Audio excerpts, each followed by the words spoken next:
Bwana, ulishawahi kusikia kwamba kupewa pointi za mezani? Hii sasa imeifikia timu ya Taifa Stars.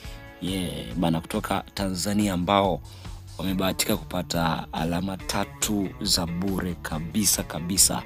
Bwana, cha msingi kwanza tusalimiane mtazamaji na mfuatiliaji wa Baigeza TV. Kila siku ni kusalimu, naamini kabisa uko poa, uko ile njema.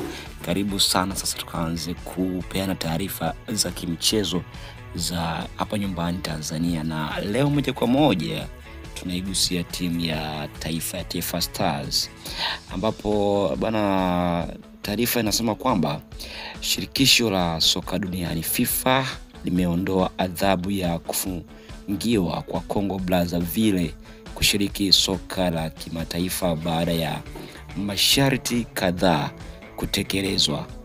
Adhabu hiyo iliwekwa mwezi Februari kwa sababu ya mtu wa tatu kuingilia masuala ya chama cha soka la nchini humo, Fecofoot.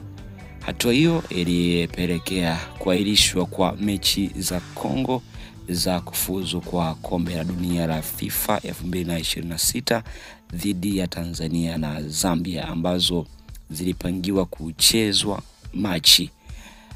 Masharti ya kuondoa kusimamishwa ni pamoja na kurejeshwa kwa udhibiti kamili wa makao makuu ya Fecofoot na vifaa vingine vya chama kwa kamati kuu ya Fecofoot. Bado haijatangazwa iwapo mechi 2 za kufuzu kwa kombe la dunia zilizosimamishwa zitapangiwa upya. Michezo 4 ya mwisho ya kampeni ya makundi